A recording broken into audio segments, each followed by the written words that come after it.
விவசாயி, mechanic, engineer, இப்படி அப்பாக்கள் யாரா இருந்தாலும் அவங்க கனவெல்லாம் அவங்க பசங்களுக்கு ஒரு best college. AAA college of engineering and technology, Sivakasi. Counselling code 4680.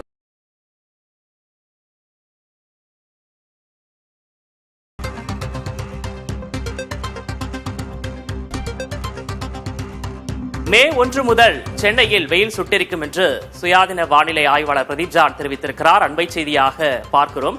சென்னையை சுற்றியுள்ள மாவட்டங்களிலும் வெயில் சுட்டெரிக்கும் என்று அவர் தெரிவித்திருக்கிறார். தற்போது அவர் நமது இணைப்பில் இணைந்திருக்கிறார். சார் வணக்கம். வணக்கம் சார், இப்போவே 9-10 மணிக்கு வெளியில தலை காட்ட முடியாத ஒரு நிலைமை தான் இருக்கு. இன்னும் அதிகமா வெப்பம் அதிகரிக்குமா? என்ன நிலைமை சார் இருக்கும்? நமக்கு இன்னும் பாத்தீங்கன்னா மேற்கு திசை காற்று, அதாவது நம்ம தரை காற்றுன்னு நம்ம சொல்லுவோம், இன்னும் நமக்கு ஆரம்பிக்கவில்லை. ஸோ இப்போ பாத்தீங்கன்னா சென்னை மற்றும் சுற்றுலா பகுதிகளில் 37-38 டிகிரி உள்பகுதிகளும், கடலோர பகுதிகளிலும் ஒரு 35-36 டிகிரி அந்த மாதிரி தான் நம்ம இருக்கிறத பாக்குறோம்.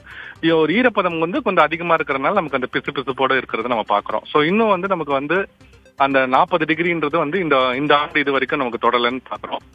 பட் வருகின்ற மே மாதத்துக்கு அப்புறம் நம்ம பார்க்கும்போது அந்த தரைக்காற்று பொதுவாக நம்ம தென்மேற்கு பருவமழை வரும்போது அந்த காற்றோட திசை கிழக்கு திசையில இருந்து அது மேற்கு திசையாக வரும். எப்பயுமே இந்த கடலோர மாவட்டங்களுக்கு ஏப்ரல் மாதத்துல பாத்தீங்கன்னா உள் மாவட்டங்கள் நம்ம ஈரோடு, கோயம்புத்தூர், வெள்ளூர் இந்த மாதிரி உள் மாவட்டங்கள்ல நமக்கு எப்பயுமே வெயில் அதிகமா இருக்கு, 40 டிகிரி மேல இருக்கிறத பார்ப்போம். பட் அந்த தரைக்காற்று வர ஆரம்பிச்ச பிறகுதான் அந்த கடலோர மாவட்டங்கள் அங்க உள்ள வெப்பம் இந்த கடலோர பகுதிகள் தள்ளிவிடும்.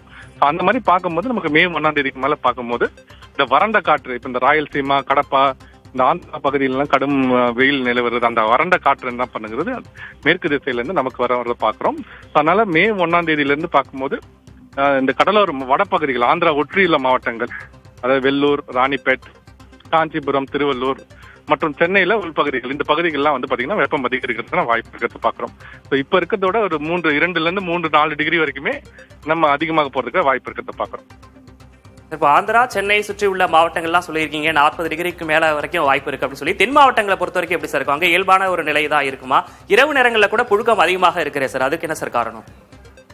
இந்த ஏப்ரல் மாதத்துல பொதுவா பாத்தீங்கன்னா நமக்கு மழை பெய்யும், அதாவது மேங்கோ ஷவர்ஸ் சொல்லுவாங்க உள் மாவட்டங்கள், தென் மாவட்டங்கள்லாம். பட் இந்த ஆண்டு பாத்தீங்கன்னா நமக்கு மார்ச் மாதத்துல நல்ல மழை பெய்ததை பார்த்தோம். பட் அந்த ஏப்ரல் மாதத்துல இருந்தே பாத்தீங்கன்னா மழை பெய்யாத ஒரு தருணம் நிலை வருதை பாக்குறோம். ஸோ எங்கேயுமே பெருசா மழை இல்லை, ஆங்காங்கே மழை கூட ரொம்ப ஐசோலேட்டட் ரெயின்ஸ் தான் நம்ம சொல்லுவோம்.